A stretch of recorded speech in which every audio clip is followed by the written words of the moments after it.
3, 2, 1. É isso.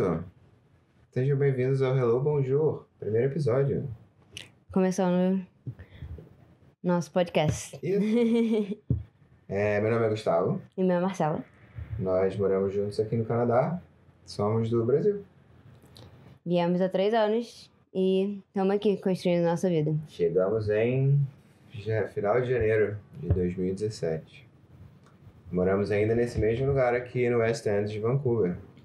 Lugar excelente. Um lugar excelente para se morar, com certeza. Principalmente para a gente gosta muito. Para pessoas que não têm família ainda, eu diria, que não precisam se preocupar com crianças. Nós temos 2 gatas que estão ali fazendo baguncinha delas.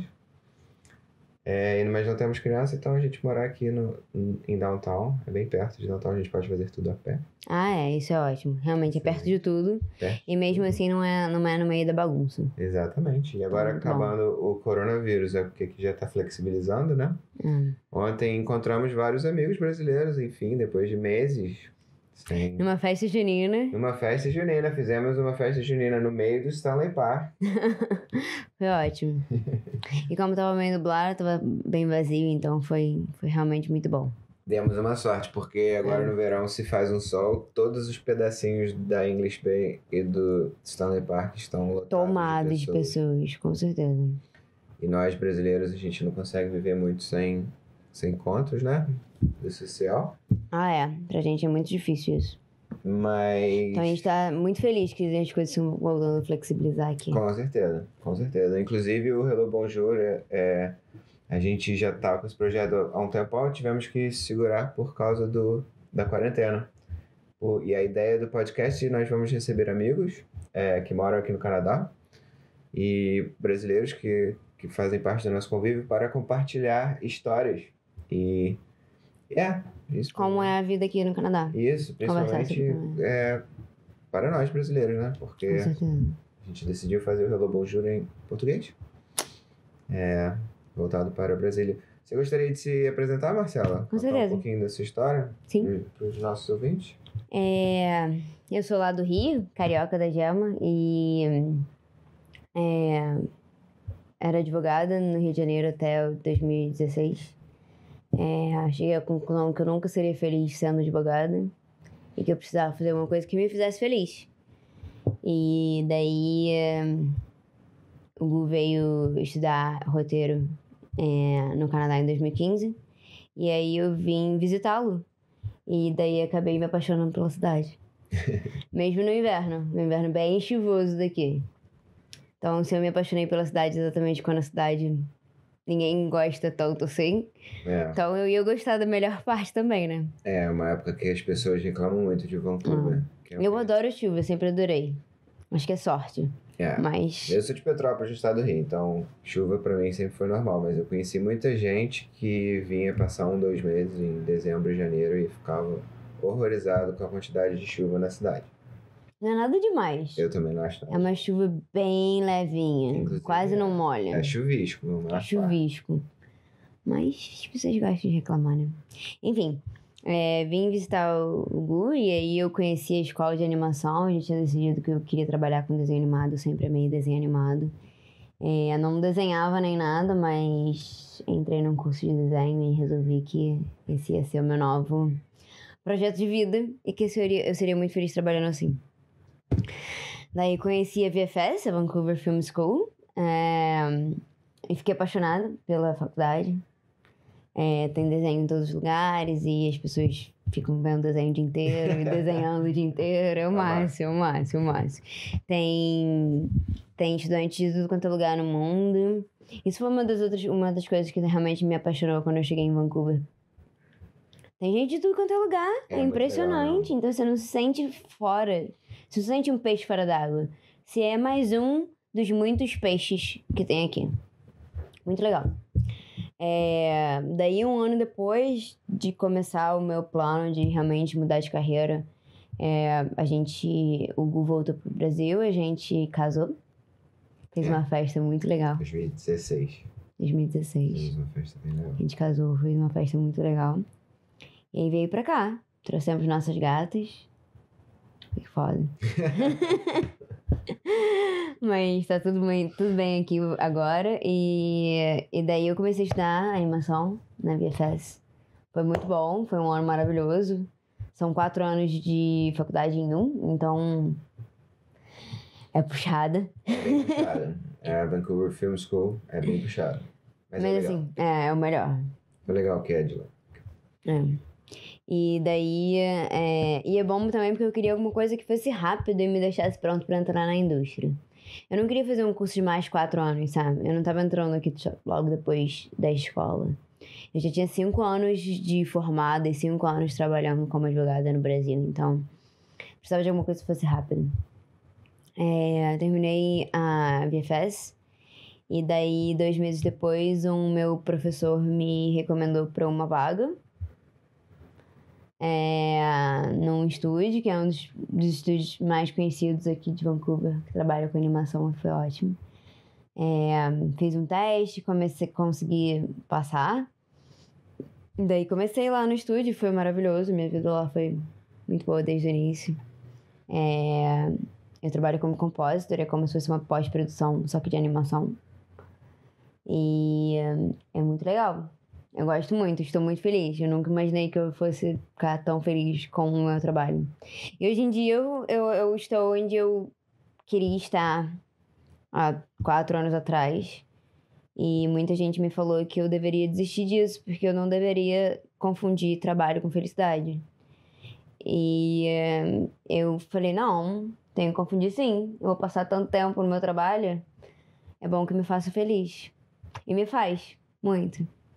Legal poder trabalhar com uma coisa que você se vê fazendo por muito e muito tempo, né? Com Você certeza. não sente que você tá gastando seu tempo só. Eu queria me orgulhar de contar para os meus filhos o que eu faço. E eu me orgulho hoje em dia. Acho que essa questão é a principal mesmo. A gente vive conversando sobre isso. Sobre se você quer ser um velho realizado ou um velho ranzinza e amargado com a vida. Pois é. Você quer se arrepender de não ter feito alguma coisa? Não, com certeza não. Acho que eu passei por isso também. Essa é mais ou menos a minha história. E a sua? Então, a minha história é muito vinculada à sua, né? Como a Marcela, eu era advogado também. Eu me formei em 2009 na Universidade Federal de Juiz de Fora, um dos grandes cursos de direito do Brasil. Mas nunca me identifiquei com a faculdade, inclusive não foi... Nunca pensei mesmo, nunca senti que eu fosse fazer isso para o resto da minha vida. Mas tudo bem, me formei, saí de Juiz de Fora, fui para o Rio em 2010 e passei 6 meses procurando emprego. Eu consegui um emprego na PricewaterhouseCoopers, que é uma das grandes empresas de auditoria do mundo. Foi legal, foi uma experiência assim, bem... Estava falando meio disso assim, né? Agora eu posso falar. Eles fazem meio que tipo uma lavagem cerebral para você ficar feliz, se sentindo que você vai ser muito importante, ganhar muito dinheiro em alguns anos, muito rápido. Então eles fazem uma festa, eles te colocam para estudar, eles pagam vários cursos para você, mas... E o sócio que me contratou, ele falou que me contratou porque eu tinha me mostrado muito criativo na minha entrevista e na tipo uma gincana de grupos, assim, uma dinâmica de grupos. Sei lá, eu tenho facilidade de me destacar, né, nessas situações. Mas o cara falou que eu iria longe, que ele queria usar minha criatividade para muita coisa, e eu nunca utilizei em 2 anos trabalhando lá minha criatividade. Inclusive, todas as vezes que eu tentei fazer alguma coisa fora do normal, fora do padrão, eu fui rapidinho, alguém foi lá e cortou as minhas asinhas. Então acho que foi isso que me incomodou bastante nos primeiros 2 anos de trabalho. Eu já tinha certeza de que eu não queria mais trabalhar com tributário. Eu só não tinha certeza de como que eu faria a troca, né, do direito para algo voltado a artes. Aí eu não fiz um curso de Direito do Entretenimento na UERJ na época. Nem sei se a faculdade da UERJ está funcionando ainda de novo, olha só. Mas eu fiz um curso de Direito de Entretenimento na UERJ, que durou quase 1 ano. E lá eu fiz alguns contatos que me levaram a conseguir um emprego na Conspiração Filmes. E eu aceitei ganhar menos dinheiro do que eu ganhava como tributarista para trabalhar numa empresa de cinema. Que foi excelente em termos de me ajudar a me situar como artista e como entender como funciona a indústria do entretenimento no Brasil, que é o com que eu gostaria de trabalhar. Eu queria trabalhar com entretenimento. Foi seu primeiro passo, né? Foi um passo, né? Eu tinha 26 anos, eu não tinha certeza de como chegar lá. Eu só sabia que eu estava indo na direção errada. Eu precisava dar um jeito de mudar para ir na direção mais próxima ao que eu queria. Uhum. E não adianta o quanto dinheiro que ia aparecer na minha vida sendo tributarista. E eu conheci muita gente no Rio de Janeiro que vivia ou que aceitava trabalhar com aquilo só em nome do dinheiro, sabe? Só em nome da possibilidade de um dia ter um casão. E viver pro fim de semana pra sempre. Um carrão e viver sem poder tirar férias, viver sem ter uma relação muito boa com os filhos, com as pessoas que só trabalham mesmo. Enfim, rapidinho que isso não era pra mim. Mas ser advogado de empresa de cinema também não era algo que ia me manter feliz durante muito tempo. A minha intenção era migrar para produzir, né? Para trabalhar com criatividade de alguma forma. E eu sempre gostei de escrever histórias, eu sempre gostei de ler muito. E eu tenho uma picuinha um pouco com o tipo de entretenimento audiovisual que é produzido no Brasil. Eu acho bem novelesco ainda, assim. Comparativamente com o resto do mundo, a gente ainda está bem abaixo. E principalmente eu diria que é a forma com que o roteiro é escrito no Brasil. Uhum. Isso me levou a querer fazer um curso de roteiro internacional, entendeu? E por isso, em 2014, eu fechei, assim que eu saí da conspiração, eu consegui uma vaga na Vancouver Film School, que foi um curso que eu vi que era 2 anos em um, como a gente falou. É um curso muito intenso, eu escrevi muito, fiz mais de 20 roteiros em um ano. Um longa, um piloto de série de TV, na verdade 2, né? Porque um era de animação. Uhum. Coisa boa. Essa é uma delas. Essa aqui é uma das gatas que convive aqui em casa. A gente tá tentando fazer com que ela não participe, mas ela gosta muito de participar. Ela adora. Aí eu vim fazer o curso de um ano e nesse ponto, um pouco antes disso, a gente se conheceu, né? Uhum. A gente começou a namorar. E o meu ano longe... Um ano antes de você vir pra cá. Isso. Você já tinha planos? Eu tinha planos de vir, não sabia direito como eu iria efetuar esses planos.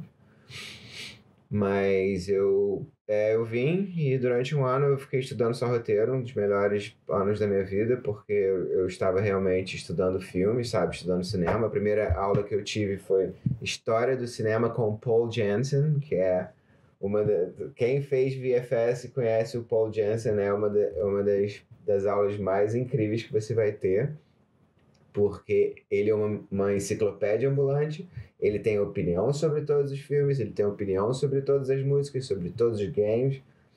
Foi muito legal. Eu lembro daquela primeira aula, eu me senti assim, uau, por que eu nunca estudei isso na minha vida? É o máximo ver gente estudando arte. Estudando mesmo, tipo, o que funciona, o que não funciona, o que aconteceu, o que já foi testado. Isso é o máximo. Eu lembro no Brasil, não tinha artistas no nosso convívio, né? No meu convívio. Mesmo na conspiração, os artistas parece que eles não ficam muito vinculados ao administrativo da empresa. Com certeza. Eu trabalhava no jurídico que prestava serviço às áreas da empresa, né? Mas, assim, os artistas são meio que intocáveis. Aqui, pelo contrário, né? A gente só conhece artista. Porque... E eu acho que a arte... que o nosso contato com a arte aqui é muito diferente. Nosso contato com a arte aqui, as pessoas, elas são técnicas, elas estudam, sabe? Elas realmente estudam técnicas de fazer aquela arte funcionar. E o que é muito interessante, porque a arte é muito levada a sério mesmo, sabe? É um produto muito comercializado. Sim. Aqui a indústria de jogos e de animação são 2 indústrias enormes e em ascensão. Então... sabe, é outro tipo de relação que a gente tem. Então, já emendando nisso que a Marcela falou, porque Acabou que eu não trabalhei com cinema aqui. Mentira, eu trabalhei durante...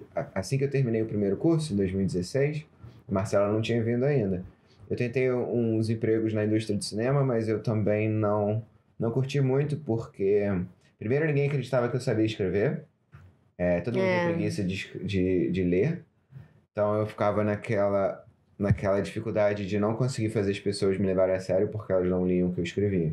E como você não é nativo da língua inglesa, por mais que você escreva muito bem e que você tenha tirado, tipo, melhores notas do que pessoas que são nativas da língua inglesa, as pessoas... Aquele primeiro passo, aquela primeira chance, ninguém dá. É difícil e Vancouver não é o melhor lugar para se estar se você quiser trabalhar com cinema.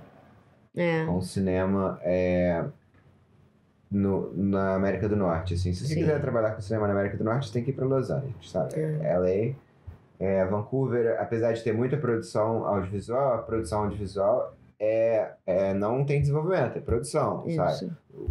A pré-produção aconteceu em Los Angeles. Os roteiristas, sala de roteiristas e quem toma as decisões criativas aconteceu lá fora. Aqui é meio que mão de obra barata para a indústria do cinema americano. O que, tudo bem, a indústria de cinema aqui tem muita produção e é muito maior do que no Brasil e é legal, só não é o que eu vim fazer. Eu queria trabalhar com criação. É ótimo para pessoas que estão querendo trabalhar na produção, tipo diretor de fotografia. Quem gosta disso, de vida de set, super recomendo. Aqui eu conheço muita gente que manda muito bem, aprende muito rápido e se tem a vontade do brasileiro de vencer, né? O brasileiro aqui é considerado que trabalha muito, não é? Eu não vejo ao contrário, não. Pelo menos os brasileiros que eu conheço são bem cotados e a fama que o brasileiro tem de que a gente dá sangue nos olhos. A gente dá sangue pra fazer... Porque a gente não tem essas oportunidades de trabalhar com arte. A gente dá muita importância. A gente realmente... Sempre dei. As pessoas do nosso convívio dão bastante também. Exato. Mas enfim, aí depois que a Marcela conseguiu um emprego com animação, eu resolvi voltar para Vancouver Film School, mas aí eu fui fazer Game Design, que é uma outra indústria daqui de Vancouver que é excelente e tem muito desenvolvimento próprio, sabe? Não depende tanto de input criativo de fora. Aqui tem muitas empresas de games que se sustentam sozinhas. Então eu sempre olhei isso como, na verdade, uma forma de eu continuar podendo escrever histórias, que é o que eu sempre quis fazer, trabalhar com narrativa, mas numa mídia muito diferente, muito nova, que eu sempre me dei muito bem, que eu sempre, quando eu era pequeno, eu jogava muito videogame. E hoje em dia eu sou game designer em uma empresa Aqui está o resultado da sua busca. A Google às vezes fala com a gente. Então eu acho que todo mundo passa por isso. Desculpa, gente. A Google fala comigo sem eu falar com ela. Bem esquisito isso mesmo. Esqueçam de privacidade. Não existe privacidade. Não é na internet. É todo mundo gravando. Qualquer coisa que você fale. A gente vive num mundo com a internet. É isso. Mas eu hoje em dia... Mas a indústria de games, realmente, eu acho o máximo você ter meio que voltado a origens. Eu não imaginava que existia alguém fazendo desenhos, quando eu via desenhos. E eu acredito que você passe a mesma coisa com jogos. Exatamente, foi exatamente a mesma sensação. Quando eu jogava o jogo quando eu era pequeno, eu via que tinha nomes lá atrás, mas eu não imaginava que as pessoas tinham realmente empregos, sabe? Que você levanta, toma café, pega o seu carro ou condução e você vai sentar numa empresa para fazer jogos. Videogame. Para pintar, né? Fazer desenho, para fazer arte. Porque... E você tem que ver que a arte é profitable, né? É lucrativa. É uma atividade que deve ser remunerada. Com certeza. Artistas não aceitem trabalhar de graça. Não. Não aceitem. Não precisa. Nada justifica um artista trabalhar de graça. Não. Mas enfim, umas lições que a gente aprende na vida. Aí foi isso. Aí hoje em dia nós estamos aqui. Ela trabalhando como compositor na indústria de animação de Vancouver. Muito bem cotada, por sinal. E eu consegui um emprego como game designer. Primeiro emprego, antes de se formar. Antes de me formar. Muito bem, parabéns. Antes de me formar, eu já tinha contrato assinado, que foi... E olha que foi antes do Pitch and Play. Pitch and Play é um evento muito legal da VFS de game design. que eles chamam várias pessoas que trabalham na indústria para participar do evento e ver os jogos dos alunos É bem legal. que terminam o curso de game design. Então é uma coisa muito legal, porque você vê pessoas que estão diariamente fazendo jogos jogarem alguma coisa que você passou os últimos 6 meses trabalhando. Então assim, eu acho que é muito gratificante para o aluno e dá muita oportunidade tanto para as empresas de conseguirem pessoas boas, quanto para as pessoas muito boas de conseguirem emprego. Então, muito legal. Exato. É bem legal mesmo. A gente... Enfim... Entre o curso de roteiro que eu fiz e o curso de game design que eu fiz, dá pra ver a diferença entre as duas indústrias, pelo menos aqui em Vancouver, né? O curso de game design ele é totalmente voltado para a indústria. Os dois cursos são excelentes. Eu aprendi muito nos dois. Eu acredito hoje que eu tenho nível profissional de roteiro, apesar de nunca ter seguido por essa profissão mesmo. Mas o curso de game design é voltado para a indústria. A gente tem mentores que são de dentro da indústria. A gente apresenta o jogo para a indústria no final. A gente tem contato direto com recrutadores. É vinculado para a indústria. O que a gente aprende são habilidades absolutamente necessárias e úteis à indústria que são remuneradas. Então, em termos de curso, é bem legal. O de roteiro, a sensação, quando eu fiz, é que ninguém sabe direito como ganhar dinheiro, entendeu? É meio triste. Então, você é meio que preparado durante o curso para você passar uma década da sua vida escrevendo roteiro antes de você conseguir vender o seu primeiro roteiro. E tem muitos casos de pessoas que deram certo e tal, mas realmente não é muito provável que você saia do curso de roteiro com um emprego de roteirista. A não ser que você, sei lá, só queira trabalhar com televisão e aceite escrever para roteiros de variedade e de ficção na TV daqui do Canadá mesmo. Mas ainda assim, né? Não é porque eu acho que não é um primeiro trabalho, né? Um entry level. Não é algo que as pessoas começam fazendo. Eu acho que é mais ou menos como se fosse storyboard de animação. Ninguém começa fazendo storyboard. Tipo, isso é uma carreira que é mais pra frente, sabe? Na carreira das pessoas. Todo mundo quer chegar lá, né? Eu acho que roteiro mais ou menos funciona assim, sabe? Você faz outras coisas, você conhece pessoas e aí você consegue mostrar suas coisas. E pra gente fica meio complicado, porque como a gente já começou essa vida depois de ter uma vida inteira profissional prévia, é difícil pra gente liberar mais tantos anos da nossa vida pra começar alguma coisa. Com certeza. Então, no nosso caso, que nós já tínhamos carreira profissional, foi ainda mais difícil. O que foi muito bom também, porque eu acho que muitas das habilidades, das qualidades que a gente tem hoje em dia é por causa da nossa maturidade e pelas experiências que a gente teve trabalhando no Brasil e trabalhando em empresas de consultoria tributária no Brasil, sabe? Eu vejo muitas coisas que a gente faz e que a gente passa, como a gente lida com algumas situações de forma muito mais profissional por causa desse background que a gente tem. Com certeza. Ajuda. Eu diria que eu ter conseguido destaque nesse último curso que eu fiz e um emprego antes de me formar, né? Foi conquista, e o fato de eu ter experiência profissional e saber como me comportar profissionalmente ajudou, né? Os dois ajudaram. Eu acho. É isso. Mas... É isso, estamos muito felizes hoje em dia. Com as nossas carreiras deslanchando. Começando, né? A sensação que eu tenho, você já está há 2 anos na indústria, eu completei 6 meses de experiência como game designer. Não sou só mais um aspirante, tem realmente gente me dando dinheiro para eu colocar ideias mirabolantes dentro de um videogame. Isso é o máximo, né? Parabéns. Eu nem pensava que isso fosse possível, que alguém um dia ia resolver me dar dinheiro pra isso acontecer. Pois é. É legal, né? Eu acho. Eu acho o máximo. Parabéns.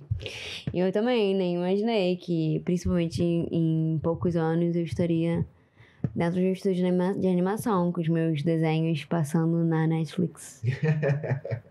Falando nisso, vocês tiverem acesso ao Netflix, dá uma consultada lá no Archibald. Archibald. Como é que é em Arquibaldo. português? Arquibaldo, As Aventuras de Arquibaldo. As Arquibaldo. Aventuras de Arquibaldo, isso aí. Marcela trabalhou nesse seriado. Eu vi muito bem de várias crianças da minha família que gostam bastante. Bem legal, é bem bonitinho. Eu achei super bonitinho.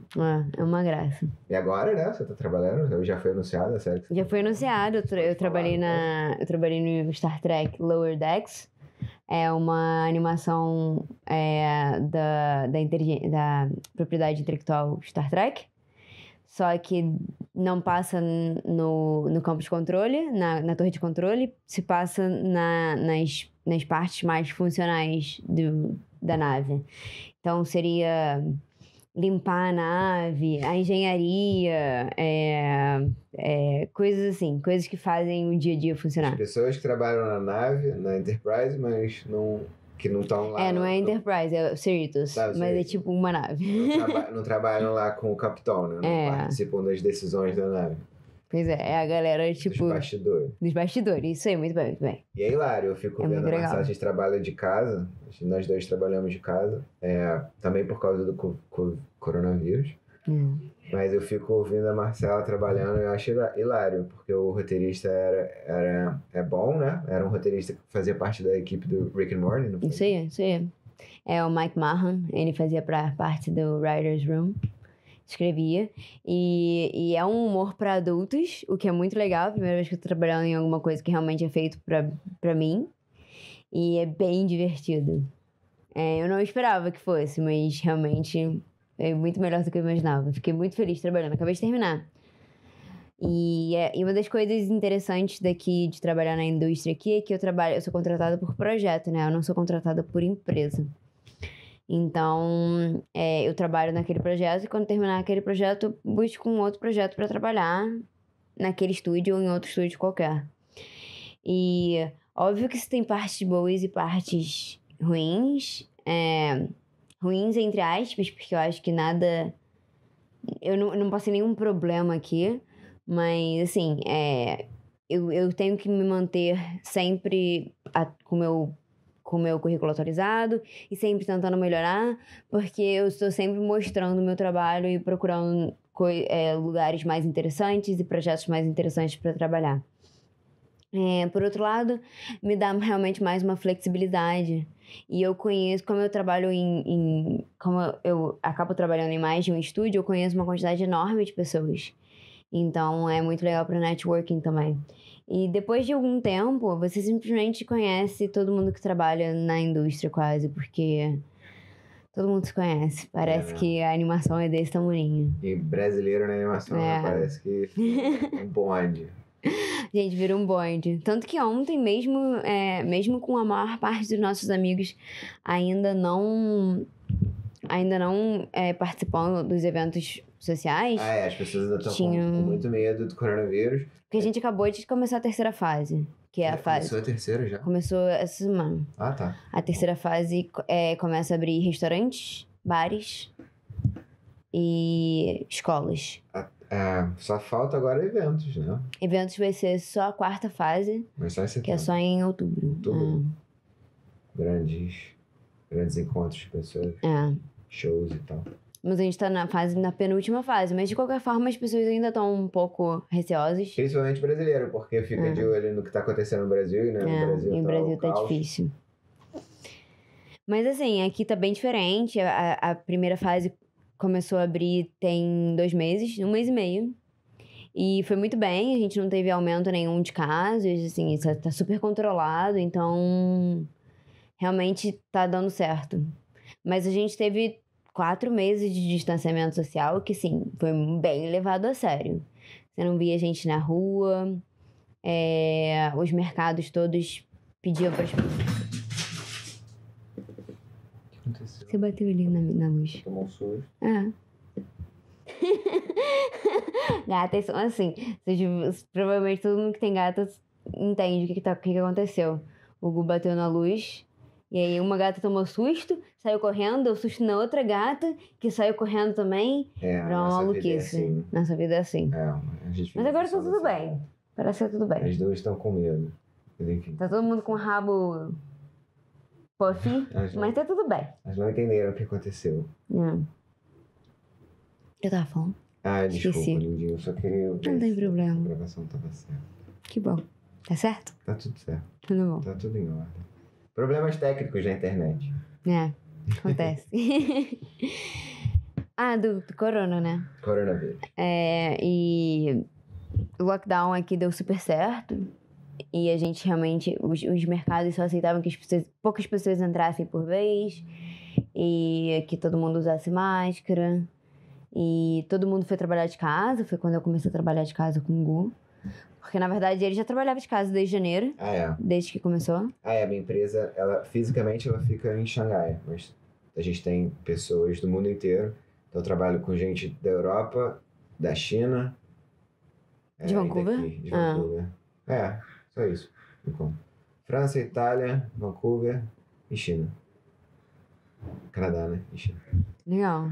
Legal. Tem gente de Alberta também. Os 2 writers que trabalham na nossa empresa são de Alberta. E eu comecei em março. Primeira semana de março. Foi quando começou tudo aqui mesmo. E aí eu vim pra casa. E... na verdade foi ótimo. Eu tô até considerando passar a trabalhar de casa, né? Espero que isso aconteça. Essa é uma das coisas que a gente acha que vai acontecer. Os estúdios vão ser mais flexíveis a pessoas trabalhando de casa a partir de agora. O que pra mim é uma coisa boa, porque eu tô adorando. Eu tenho mais controle do meu tempo. Eu consigo aproveitar melhor e eu consigo trabalhar de forma mais produtiva. Então, acho que vai ser assim. Espero que seja assim a partir de agora. Pra gente não foi nem tão ruim. Porque o nosso... Como a gente consegue trabalhar de casa, o coronavírus não foi tão ruim, né? A gente se dá muito bem. Não, a gente tá muito bem, a gente passa o dia inteiro bem. Eu me sinto até meio mal, porque todo mundo tá tão tenso, tão assustado.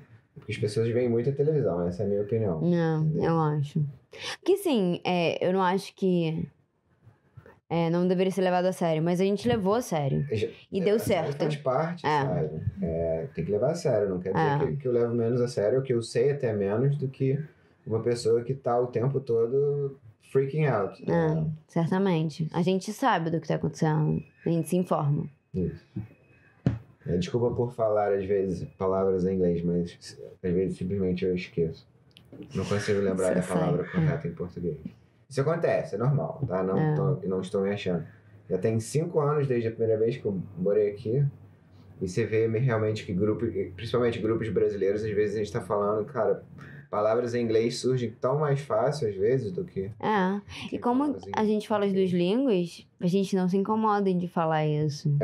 Com certeza. A gente não fica se policiando. Quem já tá aqui há mais tempo, troca do inglês pro português assim, né? Porque realmente eu acho que tem algumas palavras que ou algumas expressões que conseguem expressar uma mensagem que você está passando da melhor forma. E às vezes é numa língua e às vezes é na outra língua. Pois é. E eu lembro quando eu trabalhei no Best Buy enquanto a Marcela estava estudando pra gente se sustentar, né? Uhum. E aí eu lembro que, primeiro, no Best Buy, onde eu trabalhava vendendo câmeras, né? De tirar foto e de gravação. Mas o Best Buy tem muito brasileiro, porque era uma loja no centro aqui de Vancouver. Então eu tinha que trocar do inglês para português o tempo todo. E não só isso, às vezes quando tinha alguém que falava em espanhol e não tinha ninguém lá que falasse espanhol, eles botavam eu para falar espanhol. Claro. Eu não falo espanhol, mas en portuñol eu hablo muy bien. Exatamente. Portunhol. Principalmente convivendo com tanta gente aqui que fala espanhol. Tem muito mexicano, né? Muita gente em qualquer lugar. Uma coisa legal daqui de Vancouver, a gente sempre tem a opção de comer uma comida que a gente nunca viu. Nossa, que isso! Nunca comi comida malásia. Nunca comi comida tailandesa, africana. Nossa, a gente já comeu tantas comidas diferentes aqui, isso é muito legal. Acho que é malaio. Malaia? Não, o adjetivo, não tenho certeza. Interessante. Malásia, malaio. Muito tem essas comidas. Mas é muito bom, isso é uma das coisas que a gente adora. E a gente mora do lado de uma rua que tem um monte de restaurantes de um Sim. monte de nacionalidade. Sim, Que é a Denman Street. isso. E tem, tipo, restaurante africano, grego, japonês, Mediterrâneo. malaio. Tem africano também, que a gente foi. Tem um restaurante Simba, que vende comida africana. Vai entender. Vai saber. Vai ser bom. Qual que é o nome daquele outro? Gurkha? O Gurkha a gente não foi ainda. Himalaio. Himalaio. Que não é a Malásia. Mas gente, um dos projetos que a gente tem é conhecer novos restaurantes. Porque a gente já conheceu muitos, mas tem tantos Pois é. que a gente quer conhecer mais agora. Que a gente está voltando à vida A gente normal. tem um negócio, a gente gosta de cozinhar. E a Marcela ainda durante a quarentena, ela inventou de que ela ia aprender a fazer pães e derivados. Não é que ela aprendeu muito bem, excelente. A gente tem comido pão do bom e do melhor, e feito em casa. Com fermento natural. Não só pão normal, ela aprendeu a fazer pão de fermentação natural, que é o sourdough, que dá mó dor de cabeça e as pessoas reclamam muito que o fermento não cresce o quanto deveria. Os fermentos que a Marcela faz crescem assim 3 vezes mais de um dia pro outro. São lindos. São lindos mesmo. Pão é uma delícia. E é bem mais levinho, não é? É sim. É bem gostoso, eu tô gostando bastante. E eu tentei assar quando a gente tinha acabado de chegar aqui no Canadá. E não deu certo. E daí eu desisti e continuei só cozinhando. Mas assar é uma daquelas coisas que você tem que tentar. Aí quando você erra, você tenta de novo. Aí quando você erra, você tenta de novo. Tenta de novo. Até uma hora que você começa a entender como as coisas funcionam. E aí, hoje, por exemplo, a gente acordou. Aí eu falei, eu bem queria um pãozinho. Tô com uma preguiça de ir lá comprar pão. É muito perto daqui de casa, mas sabe como é que é preguiça no fim de semana, né? Não. Principalmente que não tá assim um dia mais bonito.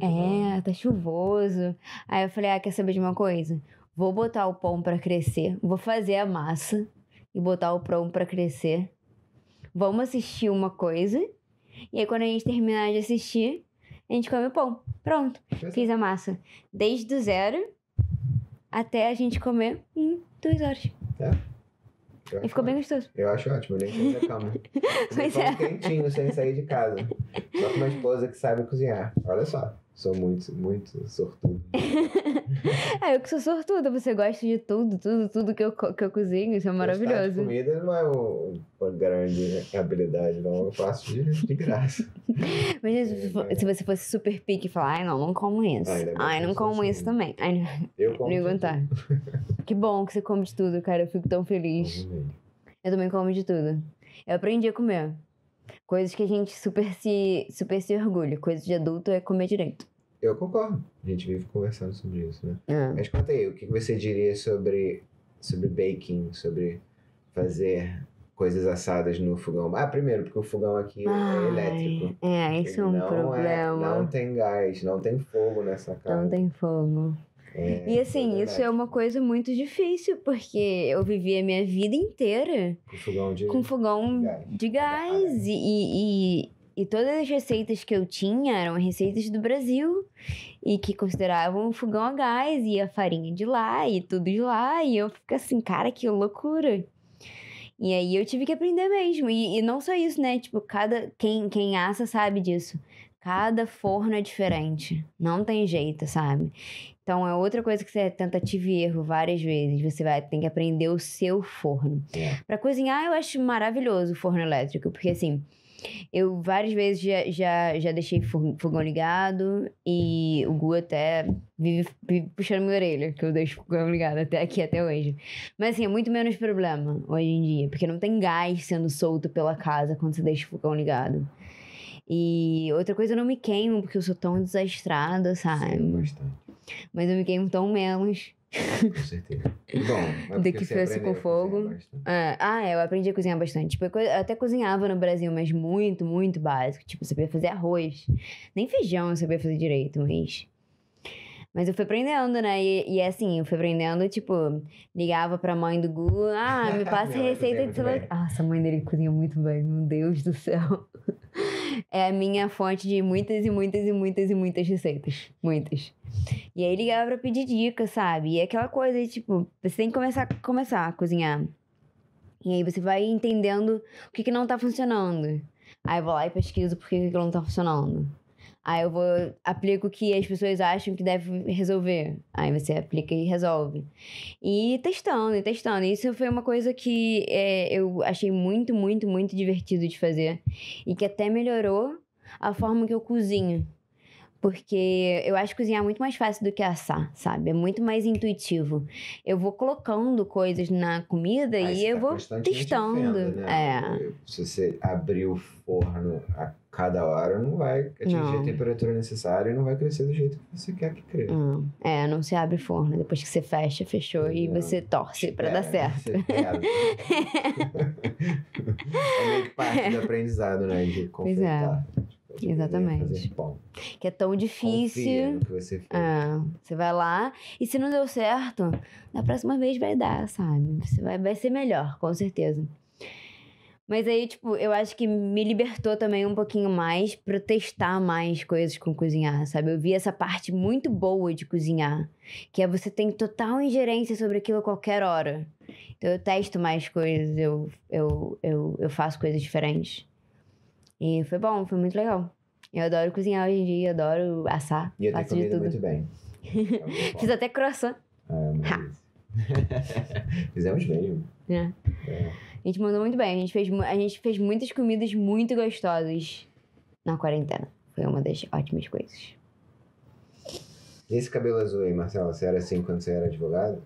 De jeito nenhum, não. Quis pintar meu cabelo a minha vida inteira. Mas sempre eu via muitos, tipo... Você tem certeza que você vai pintar o seu cabelo? Porque as pessoas não gostam de gente que pinta o cabelo, sabe? Sabe, as pessoas não vão te levar a sério. O que as pessoas vão achar de você?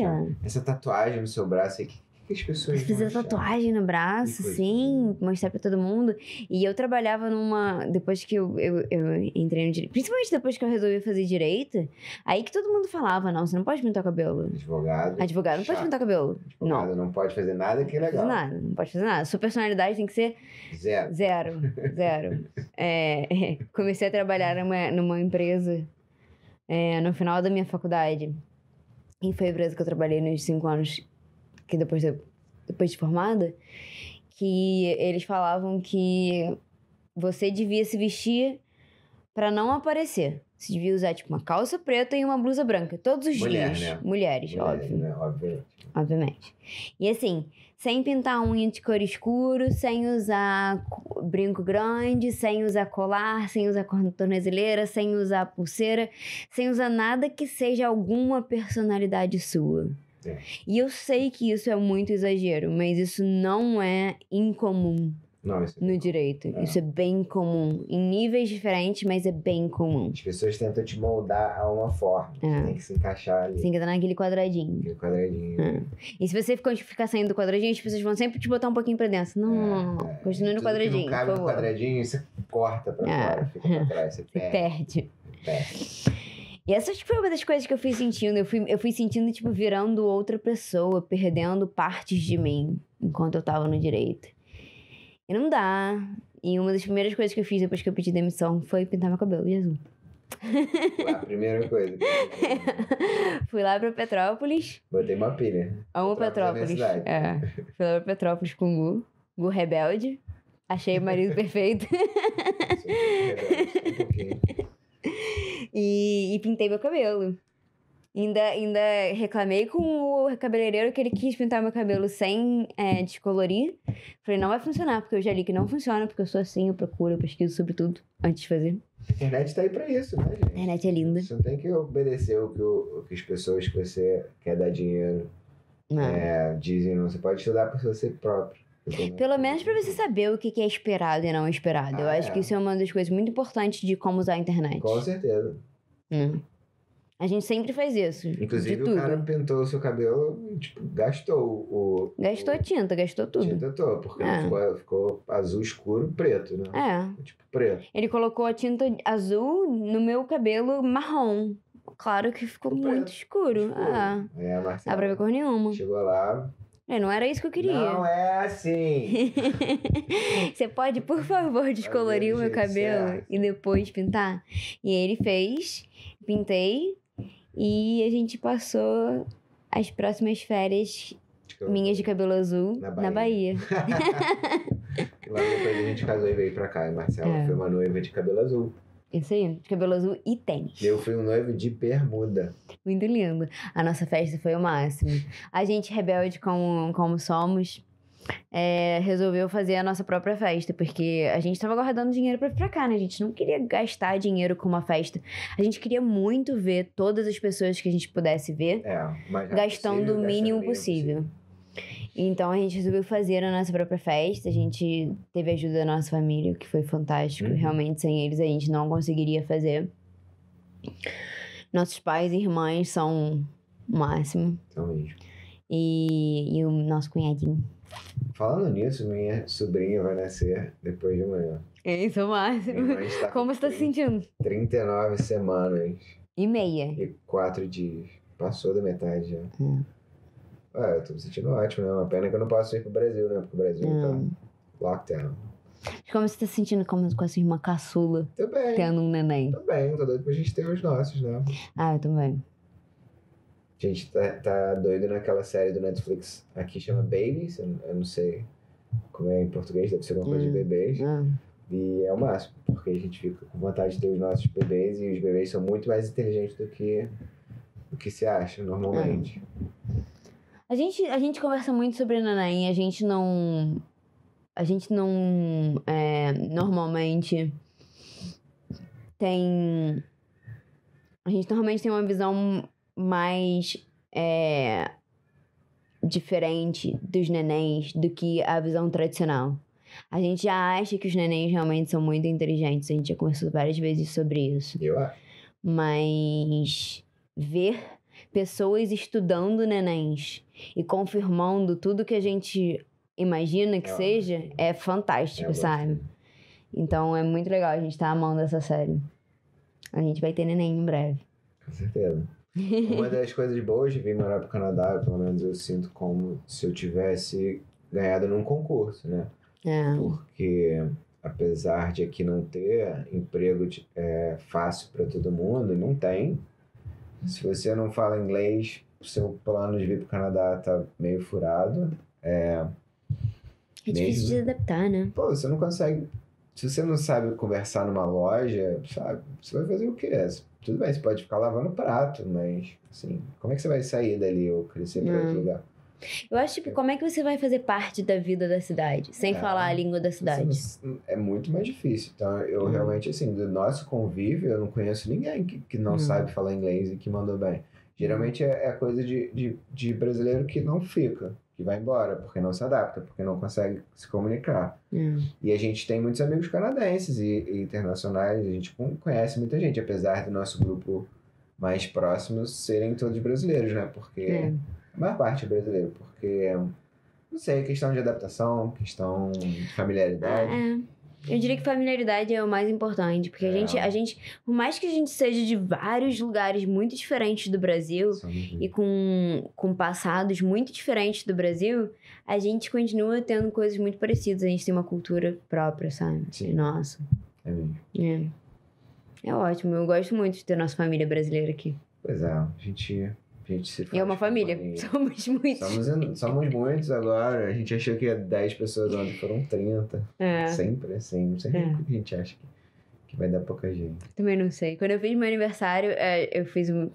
Uma amiga minha fez uma festa de aniversário dela no play do prédio dela, e aí eu fiquei com uma saudade de festa de play. Eu falei, eu quero muito uma festa de play também, porque aqui normalmente as pessoas fazem festa em restaurante, e eu não gosto de ficar sentada no mesmo lugar a festa inteira, sabe? Eu gosto de falar com todo mundo, eu sou daquela pessoa que, tipo, a cada hora da festa eu tô num canto da festa conversando com uma pessoa diferente, sempre fui assim.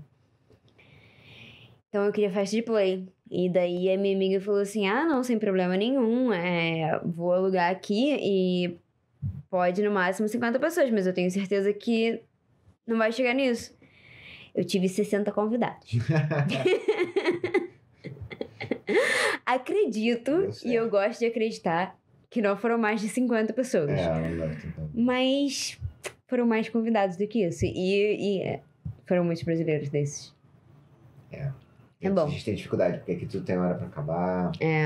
Não pode fazer muito barulho. Qual é a hora que acabam as coisas aqui?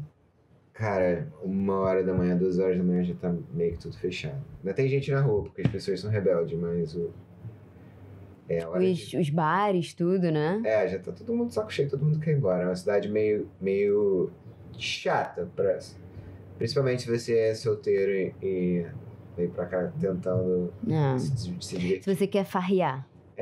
Assim, a não ser que você seja um estudante, porque pelo que a gente vê aqui de gente vindo fazer inglês, que eles farreiam bastante. Se os filhos quiserem vir pra Vancouver pra estudar inglês, pensa bastante nisso aí, porque é só farra. Nunca vi ninguém que veio pra cá pra aprender inglês. E assim, como a gente tá falando que tem muito brasileiro, não aprende muito. Tem muito brasileiro. E você vê as crianças, pelo menos os adolescentes que eu já vi, eles só andam em bandos de brasileiros, eles adoram a liberdade que eles têm de ficar em Vancouver sem pais e sem precisar se preocupar em ser assaltado, essas coisas, pegando ônibus e trem. Provavelmente são crianças que têm uma qualidade de vida maior no Brasil, que nem nunca pegaram ônibus lá, né? Pois é. Mas enfim, acontece. Mas assim, eu diria que se fosse a minha opção, se eu estivesse querendo que meu filho estudasse inglês aqui, eu com certeza mandaria ele para uma cidade menor, mais longe dos grandes centros. Porque eu diria que... Eu fui para Toronto em 2007 também. E eu acho que isso vai acontecer em todos os grandes centros. O Canadá é muito visado pelo Brasil, a gente gosta muito de vir pra cá. É um país muito legal porque é muito recolhedor. Acolhedor. É mesmo. Então é muito legal. Eu super mandaria meus filhos pra cá. A gente vive botando pilha pro meu pai mandar a minha irmã, pro tio do Gu mandar o Pietro. Então, assim, a gente super a favor de crianças virem pra cá. Mas pra Vancouver é complicado, porque tem muitos adolescentes vindo estudar em Vancouver. E as escolas de inglês daqui tem muitos brasileiros. A questão é que é big business. Uma das grandes exportações do Canadá é a educação. Sabe? Além do direito de imigrar, que é uma grande exportação do Canadá, a educação é provavelmente o que mais funciona. E tem gente do mundo inteiro que quer vir estudar aqui. Pois é. Para que é bom. E é legal, eu super recomendo. Fora do centro de Vancouver. Com certeza vai ser mais agradável, sabe? E vai continuar convivendo com um adolescente, só que vai ser mais produtivo. Não, com certeza. Acho que assim, se alguém quiser vir estudar inglês, eu diria para fazer um curso que não seja de inglês.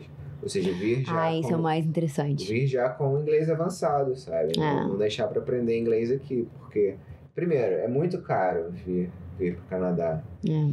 Não tem forma barata de vir. Mesmo a gente não usou consultoria oficial, como nós somos advogados, a gente fez o processo sozinho, né? A informação está toda no site, para quem tem paciência e é capaz de ler legislação. É muita informação. É muita informação, mas é possível. É possível. A gente tá aqui, eu sempre tento ajudar amigos que não queiram pagar por uma consultoria em imigração, mas se você precisar... A gente fez, inclusive, nosso processo de residência permanente sozinhos. Sim, fizemos. Foi um barulho de um avião. Tem um avião passando. Porque é assim, sabe? A gente tentou ontem, a gente tá tentando gravar hoje, porque só quando a gente tenta gravar tem barulho aqui. Nossa casa é completamente silenciosa. No sábado de manhã, que é quando a gente tá gravando, geralmente é silêncio. E ontem à tarde tinha caminhão de lixo o tempo todo, e hoje tem um avião. Um helicóptero? Acho que foi um helicóptero.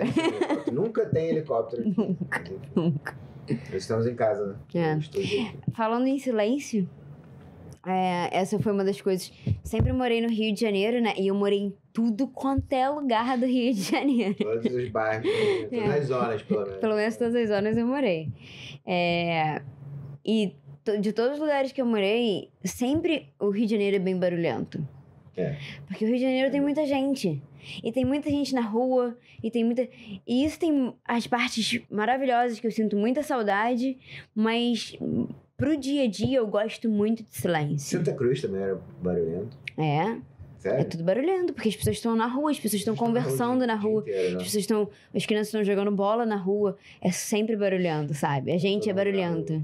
Olha a gente ontem no Stanley Park, um monte de brasileiro junto. A gente é barulhento. Tinha uma caixinha da JBL tocando música de São João. É. Tinha gente, um monte de gringo dançando em volta. Não sei Foi como é que as massa. pessoas não se incomodaram, mas enfim. Cara, mas que as pessoas gostam da gente. A gente é muito festivo. Ah, a gente não tava arrumando confusão. Não, né? não. E nem tava incomodando ninguém, sabe? Eu não acho que a gente faz isso. Pelo menos os nossos amigos. Eu não vejo os nossos amigos sendo ativamente chatos com outras pessoas e, sabe, passando do limite. Mas a gente é festivo. Sim, a gente gosta de pessoas. Faz parte da cultura brasileira. Uma das grandes dificuldades que eu tive aqui, principalmente no primeiro ano, eu acho que todo mundo que vai morar fora passa, a diferença cultural. O Brasil, a gente não percebe que tem uma cultura que direciona ou que dita como a gente pensa, ou as opiniões que a gente tem, pelo menos as primeiras opiniões que a gente possa ter em relação ao assunto. Mas sim, e a cultura canadense é muito, muito oposta à cultura brasileira, principalmente na questão de relações sociais. Eu conheço muitos canadenses que, assim, têm 4 amigos, pessoas de 25 anos, assim, 4 amigos, assim, na vida inteira. Ou pessoas, assim, que têm uma relação muito... E não são pessoas que, tipo, não, mas essa pessoa, ela não tem vida social. Não, essas são as pessoas... É bem normal. Tem pessoas... Eles têm vida social e eles saem, mas a facilidade com que o brasileiro tem de fazer amigos e de juntar galera, de fazer um bonde mesmo de brasileiros. Talvez pelo fato do Brasil ser o único país da América Latina que fala português, né? Com somos muitas culturas diferentes no Brasil e mesmo assim somos todos um país. Então é muito fácil para brasileiros se juntarem. E é engraçado porque eu diria que essa característica, eu tinha a ideia que essa característica seria uma característica mais latina, no geral, do que brasileira.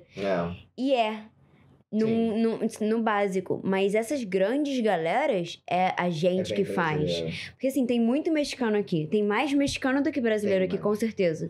Mas os grandes grupos normalmente são brasileiros. Você pode confiar. Então é uma característica nossa. Sim. Não só isso, né? De ser amplo mesmo, na forma como você lida com as pessoas. Pelo menos no Rio de Janeiro, da onde a gente sabe? A gente é amplo, a gente conhece muita gente. Se você tem um mínimo de vida social, a vida social é lidar com muita gente diferente, sabe? A cada poucos meses você geralmente faz um amigo diferente.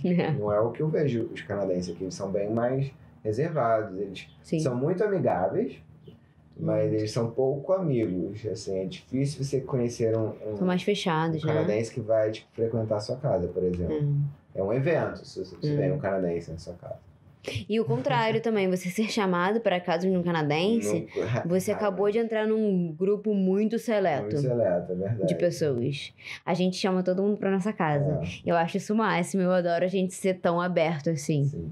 E é óbvio que é uma generalização. Eu conheço vários canadenses que são muito carinhosos, sabe? Abraçam bastante. E super abertos, expansivos. Super abertos, expansivos. Obviamente é uma generalização. Eu tô falando da cultura brasileira e da cultura canadense. E brasileiros também, né? Com certeza. Ainda mais aqui. A gente conhece tantos artistas. A gente conhece gente da indústria de animação e da indústria dos games. Então é 95% nerd. Esses 95% nerds, deve ter uns 30% que são pessoas esquisitas. Entendeu? Pessoas bem, bem esquisitas. Que não tem, vida social muito bem definida. Então, e relações sociais, sabe? Não só, vida social, mas relação com família, relação com amigos muito próximos. A nossa relação é muito diferente. Eu sempre conto um dos meus traumas que eu tive quando eu vim visitar o Gu em 2015.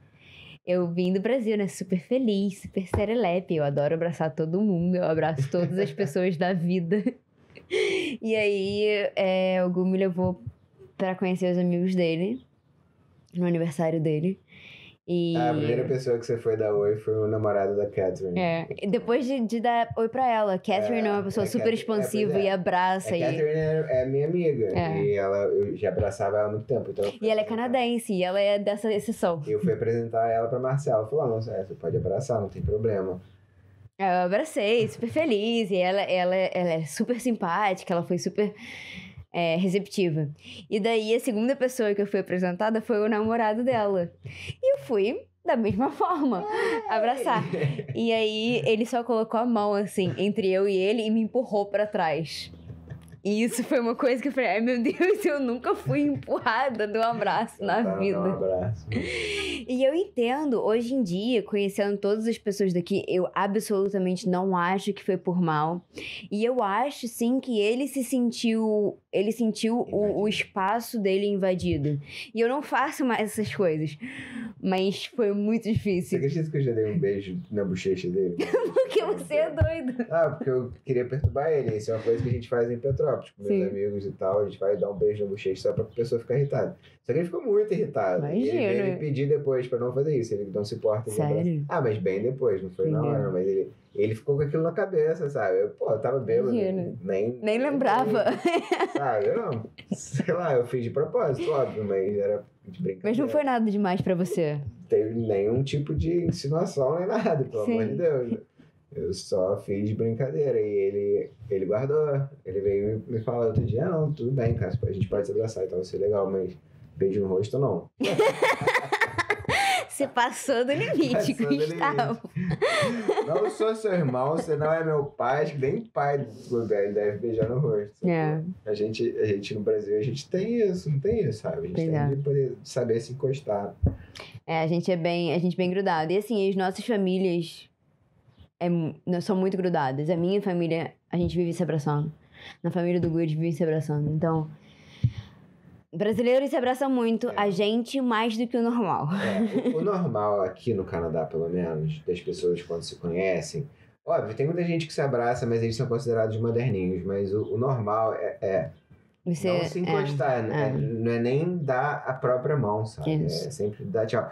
Inclusive, é um dos pontos que eu acho que aqui pra BC, onde a gente mora, o coronavírus, o lockdown caiu como uma luva, o social distancing, pra ser mais específico. Porque as pessoas já não se encostam normalmente. Porque aqui tem uma cultura asiática também muito forte. Muito forte. E eles são ainda menos tocáveis, assim. De gostar de tocar. Com certeza. Então deu certo. E eu acho que por isso que as pessoas aceitaram tão facilmente. É difícil de aceitar pra gente no Brasil. Porque é uma mudança de cultura muito grande. Aqui não foi uma mudança de cultura tão grande. A gente perdeu os restaurantes, sim. Mas foi a coisa, assim, mais forte que a gente perdeu. Não, as lojas também. Sim. Mas comércio, em geral. Eu acho que tem que abrir logo, porque os comerciantes não têm que lidar com essa forma artificial de manter a população. E assim... E as coisas estão fechando, né? Não pode deixar a economia tanto tempo sem funcionar, não. Senão você vai piorar. E assim, já estamos tendo medidas de distanciamento social. Como a curva já achatou, agora sabe, lockdown de novo só em último caso. Tem que ser entendido como uma medida urgente. Com certeza. No caso do Brasil, dá para entender que ainda é algo a se pensar, apesar de no nível organizacional do governo brasileiro não chegar aos pés do que a gente tem aqui, né? Não. Sem tocar em política, né? Mas enfim. Mas uma coisa, por exemplo, que eu acho que é o mais importante nessa diferenciação de como a gente conseguiu lidar com esse problema e como o Brasil não consegue lidar da mesma forma com esse problema. O governo aqui deu para todas as pessoas que perderam o emprego por causa do vírus, o governo deu uma ajuda de $2.000. $2.000. $2.000 é mais do que o salário mínimo aqui. E o salário mínimo daqui já é um salário mínimo que realmente você consegue viver.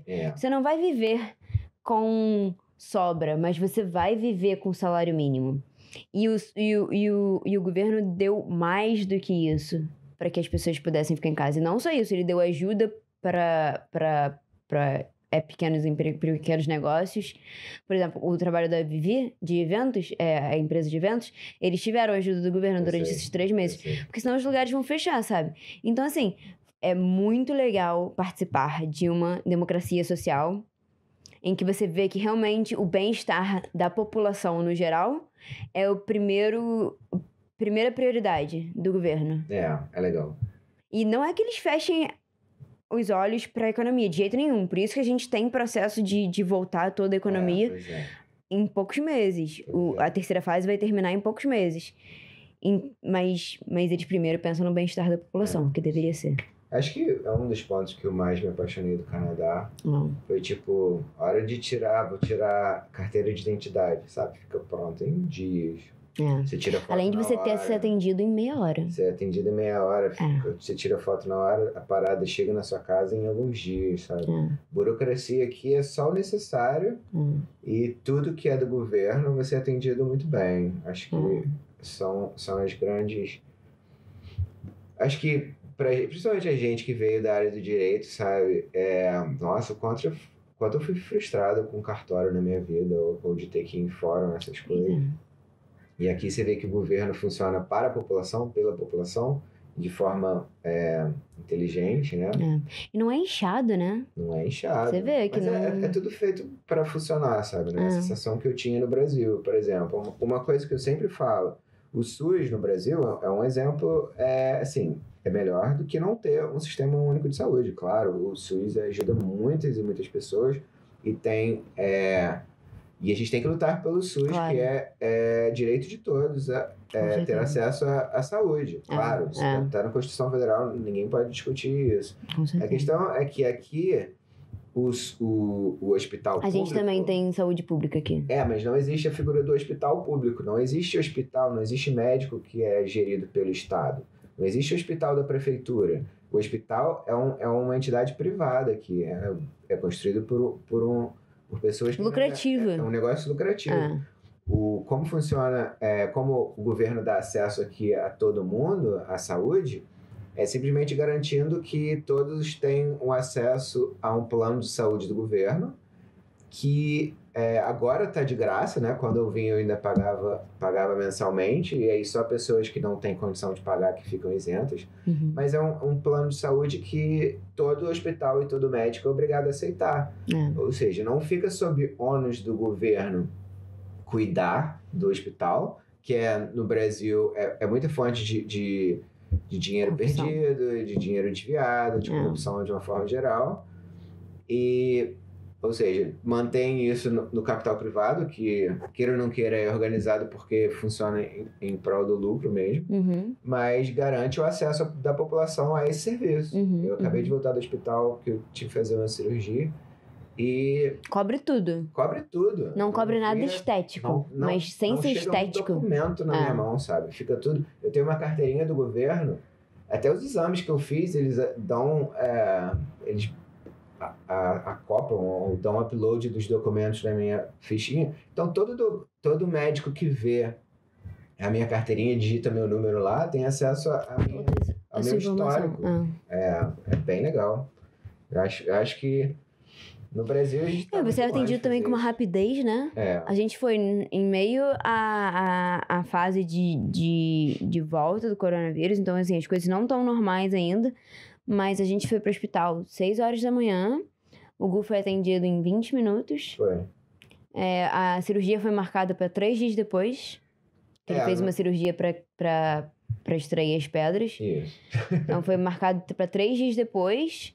E assim, tratamento muito, muito bem feito. Foi legal. Voltou com remédio para casa, sabe? Sem ter que passar... sem ter que passar sufoco, sabe? É muito bom. Eu vivo falando que eu sinto que tem alguém cuidando de mim. Nossos amigos que já têm filhos, eles têm ajuda do governo para arrumar casa, né? É legal. A gente, inclusive, eu até comecei a falar isso e não terminei.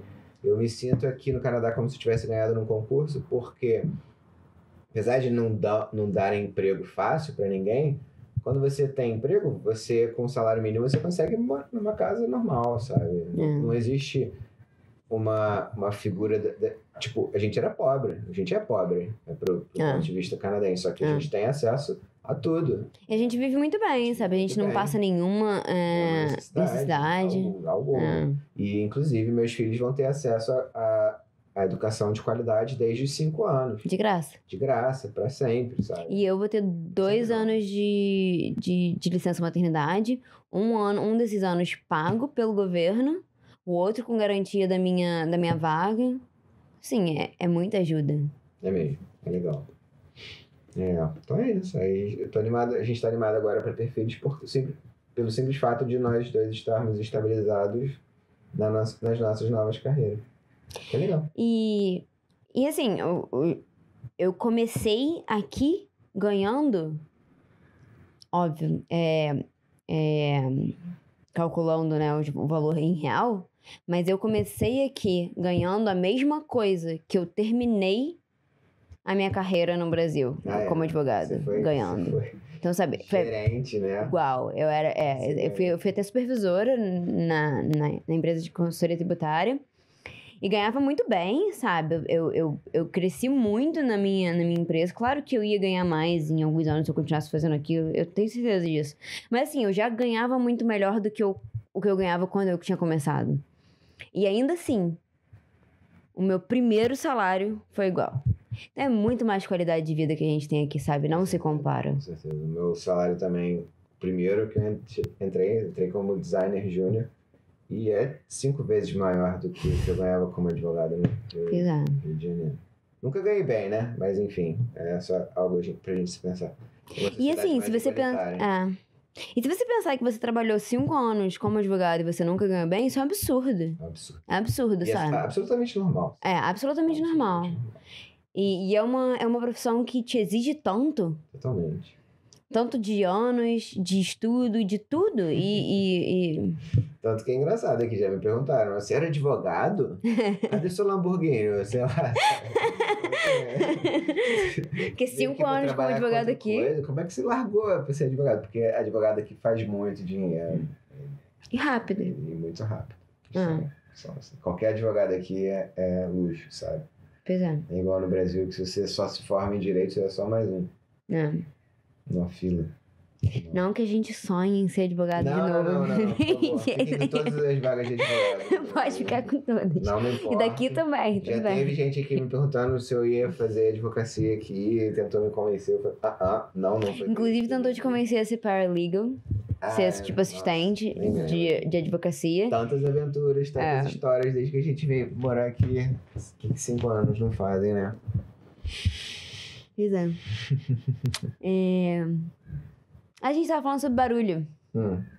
Petrópolis é muito fácil pra você, né? Você sempre esteve muito acostumado com silêncio. Sim, com certeza. Não é o caso do Rio de Janeiro. Não é o caso do Rio de Janeiro. O último lugar que eu morei no Rio foi em Copacabana. Do lado da Arco Verde.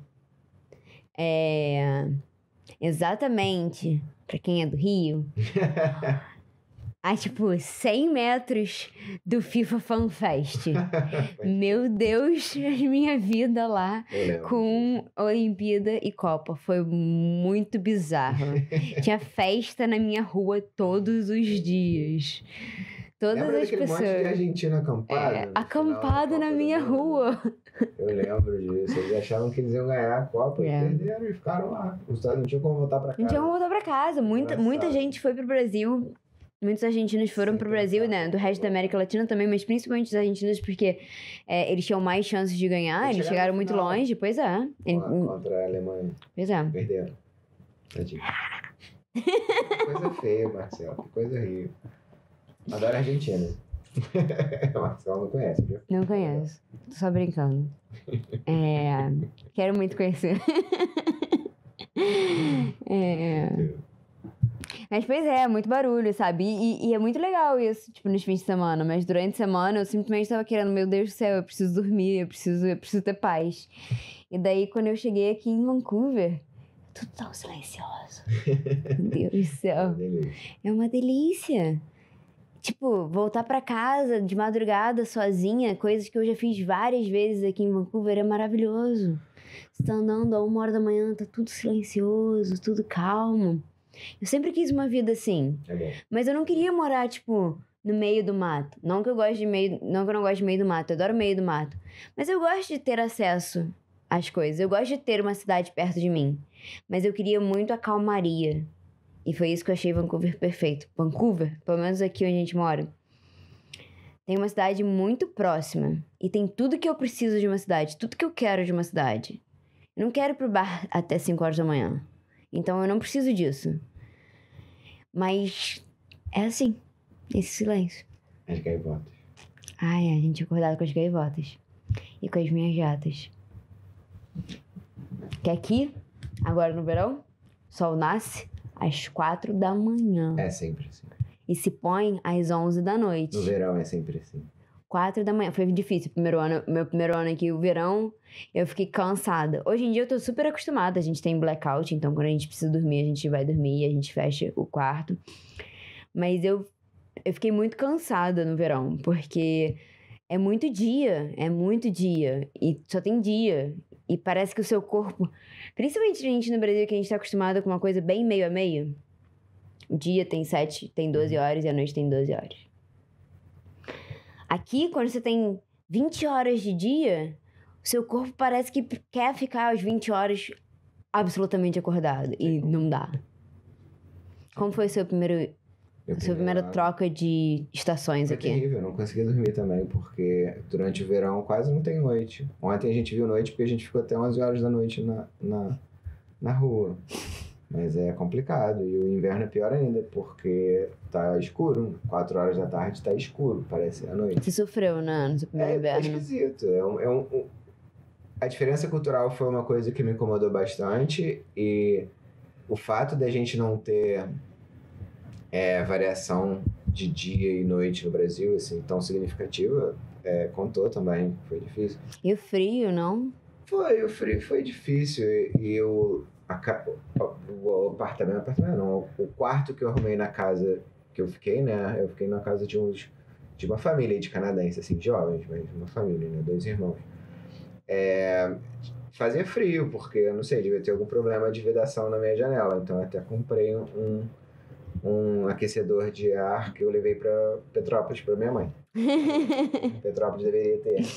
Com certeza. Isso é uma das coisas boas daqui, né? A gente não passa tanto frio quanto em Petrópolis. Pois é isso que eu falei. Eu me equipei aqui contra o frio, então eu parei de sofrer muito rápido. E nessa nossa casa aqui, a gente não passa frio nunca. Não. E a gente não precisa de aquecedores portáteis. Ficamos de bermuda no inverno. No em inverno. janeiro. É ótimo.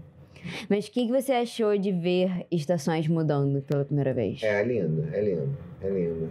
Não sei nem o que dizer, só vendo mesmo. A cidade parece que tem 4 almas diferentes, sabe?